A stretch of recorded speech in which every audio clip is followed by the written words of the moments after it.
Welcome back to Arc Tutorials.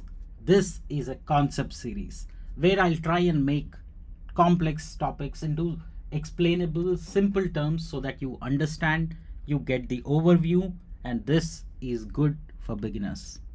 Let's get started with today's concept series, which is what is machine learning. I'm sure in the age of AI, ChatGPT, and all, you would hear this word a lot. But what does it mean for you? Let's go ahead and learn it. So, what is machine learning? Machine learning is a subset of artificial intelligence. That means it's one of the pieces of artificial intelligence. There are other things like data science, etc. etc. Machine learning is one of the building blocks of artificial intelligence or a subset. It enables computers to learn from data without being explicitly programmed.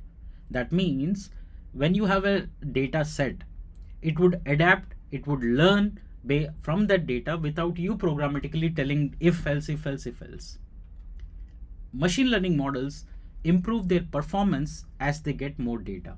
Because they retain, there are different techniques which I'll cover, and I'll explain you how they learn, how they improve based on the existing data or more data once they get it. It helps computers recognize patterns and make decisions. It will derive a decision tree, it will do analysis, there is confusion matrix and much more. But what happens is, at the core, it will recognize some kind of patterns, and based on that it would make a self decision and execute that tree. It's used in many everyday technologies like voice assistants, ChatGPT, recommendation engines, and much more. So wherever you see smart brain or automation, that's machine learning for you. So how does it work? Okay, to give you an overview, this is what happens in the background. We collect a lot of data first, right? Any tool, any application, let's say ChatGPT, Netflix, or any application, Amazon, when you see, they have a lot of data. Once they have data, they prepare it in a certain formats that needs to be trained. Once you have started training a model, it's like feeding data to find a pattern. Then you test that model on new unseen data to check for accuracy. Once you do that, then the trained model will be able to predict outcomes through different algorithms like white space analysis, etc., or gray space, where it will find. Let me give you a simple example to relate it. Let's say a customer who is into sales has bought a product, who is of age this and runs a company, has this client. A similar profile who is falling in those attributes are more likely to buy that product. This is how prediction, this is how analysis or classification works.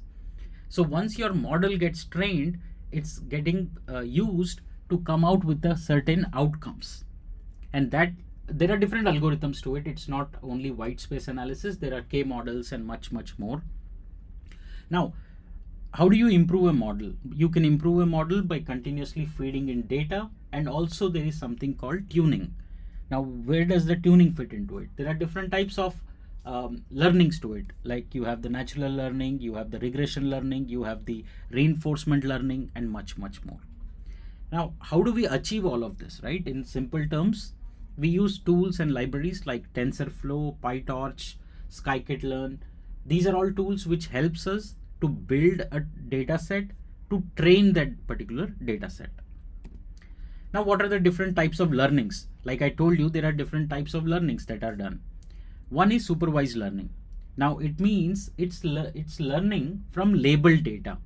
Now, if you see Facebook, if you see ChatGPT or videos, YouTube, when you upload a particular image or something, it will extract metadata. When you write some text, it will extract metadata. This data is labeled, categorized, added into a pattern. Though that is called supervised learning. Then once you have the supervised learning, the next step is to use that learnings into unsupervised learning, which means instead of you labeling it manually, you will find patterns to categorize into certain labels. That's called unsupervised learning. Then you have something called reinforcement learning. What it does is you will first train the model, it will learn by trial, it will make mistakes, and error, and then we will again do the same with more data set with right and wrong data. That becomes your reinforcement learning. That means it's learn by trial and error with rewards. Now here rewards is nothing but getting into more patterns. Then the last one is deep learning. Now this uses neural networks. I'll explain everything what is a neural network and how do you build complex data like image search or speech recognition or pattern recognition. Even for that matter, when you go for voting, you have the finger thumbprints that we take. These are all unique data sets. You can derive data out of this using different neural networks. Now it's a pretty common thing. If you have attended a class in computer vision or advanced NLP, natural language processing, you would have come across these terms. I will cover all of them for you as we move in the series. Now why does it matter? Because any technology, any tool, any application nowadays that you are using uses some kind of machine learning. Okay, now let's, be it a car, be it speech recognition, be it character recognition, be it Netflix, which recommends based on what you are already watching. Amazon will recommend you products based on what you have searched for. Budgeting, based on your expenses, based on how you are spending, you can do that analysis. And I talked about predictive analysis, different algorithms. We'll cover all of that as we move. It can help us detect fraud, cybersecurity threats, and all the vital skills for modern tech professionals, right? So it's essential to know the basics. You may not need them in detail as a researcher, but you should be aware of all these terminologies. I gave some real world examples of Netflix, Amazon, Google Translate, Spotify, Tesla, healthcare, you name it, and they use it, right? So basically any tool nowadays uses machine learning in some or the other way.